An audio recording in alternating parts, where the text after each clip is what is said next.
Kebenaran adalah kebenaran. Katakan iya untuk iya, katakan tidak untuk tidak. Opi Dantos.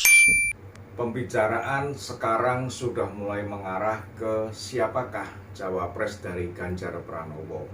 Setelah Ganjar diteguhkan menjadi capres dari PDI Perjuangan, maka tugas selanjutnya dari partai ini untuk berkoalisi dengan partai-partai yang lain agar mendapatkan seorang cawapres. Ada banyak kader dari partai lain yang memang mumpuni untuk menjadi cawapres untuk mendampingi Ganjar Pranowo. Begitu juga masih ada anak bangsa yang berkualitas, ya, walaupun tidak berpartai tapi memiliki kualitas seorang negarawan yang sejati. Nama-nama itu antara lain ada nama Erick Thohir, ada nama Sandiaga Uno, ada nama Mahfud MD, begitu juga terakhir ada nama Prabowo Subianto. Prabowo tidak menutup kemungkinan dia bisa menjadi wakil dari Ganjar Pranowo karena memang secara nilai, secara elektabilitas, secara suara PDI menjadi partai yang memiliki suara paling banyak di tahun 2019 kemarin. Gerindra memang memiliki suara yang cukup banyak dan dia menjadi partai yang nomor 2 dalam pengumpulan suaranya. Walaupun Gerindra memiliki suara yang lumayan signifikan, tetapi Gerindra tidak bisa mendorong kadernya untuk menjadi capres karena perolehan suara masih kurang, masih diperlukan untuk berkoalisi dengan partai yang lain. Nah, mengingat hubungan Pak Jokowi dengan Prabowo yang selama ini berjalan dengan baik selama 5 tahun ini, Pak Prabowo mendampingi Jokowi, Pak Prabowo juga menjalankan Kementerian Pertahanan dengan baik. Tidak menutup kemungkinan Prabowo pun dengan rendah hati akan mendukung Bapak Ganjar Pranowo jika memang itu bisa dan dimaui oleh Prabowo dan Partai Gerindra. Tetapi sobat, jalan menuju ke sana ternyata masih panjang dan masih terjal. Karena Prabowo sendiri menjawab pada saat ditanya oleh wartawan bahwa dia adalah capres dari Partai Gerindra, dan dia pun masih menonjolkan bahwa Gerindra merupakan partai yang besar juga. Sobat-sobatku semuanya, walaupun di dalam jawaban yang terakhir Prabowo menunjukkan sinyal Prabowo pantas menjadi didampingkan dengan Pak Ganjar Pranowo. Tanggapannya Pak Prabowo bagaimana? Tapi kan sudah dicalonkan sebagai presiden beliau. Untuk cawapresnya? Ya, partai saya mencalonkan saya sebagai capres. Dan partai saya agak kuat juga sekarang. Ya. Penegasan aja Pak Barty nggak sama Pak Ganjar gitu Pak? Nggak mau duet sama Pak Ganjar atau gimana?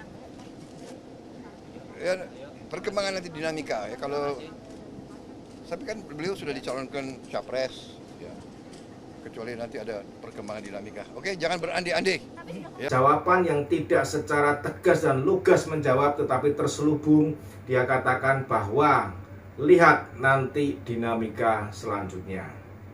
Banyak di antara rakyat yang memang mengingini Prabowo menjadi wapres dari Ganjar Pranowo. Tetapi jika hal itu tidak tercapai, maka tidak menutup kemungkinan Ganjar akan mendapatkan capres dari tempat yang lain. Karena saat ini yang diperbincangkan oleh rakyat Indonesia, yang dibicarakan siapa cawapres untuk Ganjar Pranowo. Sedangkan untuk koalisi perubahan sampai dengan hari ini, siapakah cawapresnya? Mereka masih kebingungan. Dan tampaknya mereka akan terus tetap kebingungan di dalam 1-2 bulan ke depan. PKS membawa wacana bagaimana jika Mahfud MD menjadi cawapres dari Anies Baswedan. Sobat-sobatku semuanya, Mahfud MD menjadi cawapres dari Anies Baswedan sebuah hal yang sungguh mungkin menimbulkan satu tanda tanya yang sangat besar. Apakah Mahfud MD bersedia? Karena menjawab pertanyaan dari Denny Indrayana beberapa waktu yang lalu, Mahfud MD dengan tegas menjawab bahwa dia tidak akan mendukung Anies Baswedan. Dia tidak akan mendukung Anies Baswedan, kemudian dia dicalonkan sebagai cawapresnya Anies Baswedan. Inilah sebuah salto yang luar biasa tinggi, dan saking tingginya mungkin hasilnya akan membingungkan. Mau mendarat di mana? Begitu pula dengan halnya dengan Partai Nasdem yang belum tentu bisa menerima kalau cawapresnya adalah AHY. Karena Nasdem adalah pengusung dari Capres Anies Baswedan. Bagaimana mungkin dia menerima kader lain untuk menjadi cawapresnya Anies? Kenapa tidak kadernya sendiri? Nah, inilah kebingungan-kebingungan yang ada di koalisi perubahan yang mungkin kita akan menunggu hasilnya. Apakah mereka akan bisa melakukan perubahan ataukah mereka memang sedang melakukan perubahan untuk diri mereka sendiri sehingga menjadi koalisi yang berubah, yang tidak tahu kemana arahnya. Sobat-sobatku semuanya, kita semua menunggu siapakah cawapres Ganjar Pranowo. Melakukan perhitungan untuk cawapres yang akan mendampingi Ganjar Pranowo memang tidak mudah, karena banyak sekali yang datang, yang didatangkan dan dihadirkan, diusulkan namanya untuk menjadi cawapres dari Ganjar Pranowo. Prabowo Subianto sudah melakukan tur politiknya yang dimulai sejak kemarin, bertemu dan berbicara dengan Joko Widodo, dengan hasilnya bahwa dia tetap akan menjadi capres walaupun tidak menutup kemungkinan dengan dinamika politik dia bisa menjadi cawapres itu melihat perkembangan yang akan berjalan. Usulan kedua dari rakyat tentunya banyak yang mengusulkan pula bahwa Mahfud MD yang belakangan ini namanya melambung tinggi karena keberanian dan kepiawaiannya di dalam bidang hukum dan termasuk membongkar adanya sesuatu yang janggal di Kementerian Keuangan. Rakyat mengharapkan jika Mahfud MD mendampingi Ganjar Pranowo, maka dari segi hukum akan lebih tertata dan segi hukum akan menjadi lebih bagus dan korupsi mungkin akan bisa perlahan-lahan akan dikikis dan semoga bisa dihabiskan dalam 5 atau 10 tahun jabatan dari Ganjar Pranowo. Mengusulkan Mahfud MD bukannya tidak akan menjadi masalah sendiri. Karena Mahfud MD sampai dengan hari ini tidak tercatat sebagai kader dari partai politik yang memiliki bargaining dan bisa menawarkan sebagai cawapres. Sobat-sobatku semuanya, selain Mahfud MD ada juga yang namanya melambung yaitu Erick Thohir. Erick Thohir bisa menjadi cawapres dari Ganjar Pranowo dan Erick Thohir pun juga mengalami satu kesulitan yang sama seperti Mahfud MD bahwa dia belum berlabuh di sebuah partai politik karena karena undang-undang kita menyatakan bahwa presiden dan wakil presiden diusulkan oleh partai politik. Sobat-sobatku semuanya, untuk dua orang ini masih membutuhkan proses dan bagaimana jika memang ada partai yang melirik, terutama dari partai koalisi besar.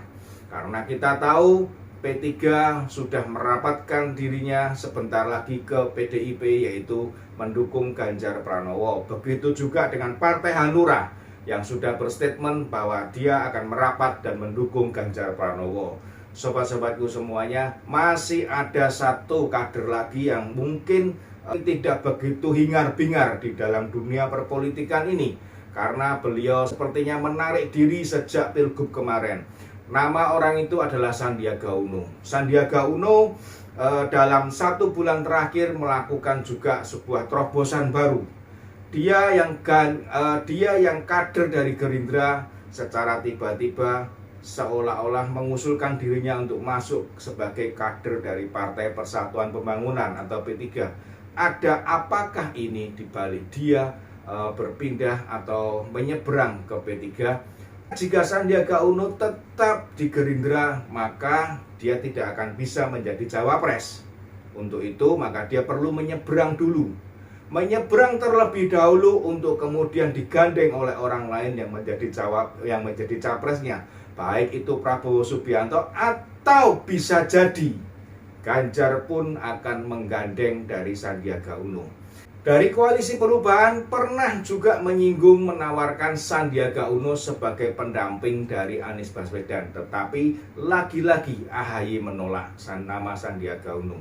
Dan sobat, tanpa ditolak oleh AHY pun mungkin kita semua mengerti apakah Sandiaga masih mau bergandengan tangan dengan Anies Baswedan. Sedangkan dana di Pilgub sebesar 92 miliar saja dianggap lunas. Bagaimana nanti pada saat Pilpres, apakah Sandiaga Uno tidak harus terkuras lagi koceknya? Bukan hanya 92 miliar, bisa jadi lebih dari itu. Dan itu pun akan dianggap lunas lagi setelah Capres Anies Baswedan menjadi presiden jika memang terpilih. Kalau tidak terpilih, Sandiaga habis uang. Kalau terpilih, Sandiaga hilang uang. Apakah Sandiaga masih mau? Tentu itu merupakan sebuah tanda tanya yang sangat besar. Nah, sobat-sobatku semuanya, bagaimana jika Sandiaga Uno ini disandingkan dengan Ganjar Pranowo? Ini merupakan sebuah hal yang mungkin perlu dipikirkan.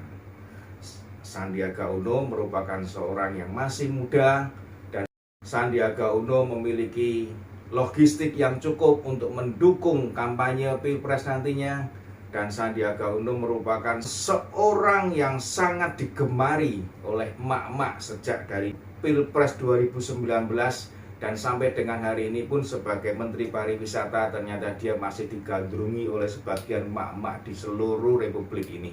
Sobat-sobatku semuanya, bisa jadi begitu Sandiaga Uno masuk mendampingi Ganjar Pranowo, maka nama Ganjar akan semakin meroket karena jelas Sandiaga Uno pun bisa sevisi dan semisi dengan Ganjar karena dia masih terbilang muda dan dia masih penuh dengan kreativitas yang tinggi. Sobat-sobatku semuanya, siapakah wakil dari Presiden Ganjar Pranowo pada tahun 2024 nanti? Kita tunggu cawapres yang dipilih oleh Ganjar Pranowo. Kita tunggu cawapres yang disodorkan oleh partai-partai yang saat ini sedang berkoalisi.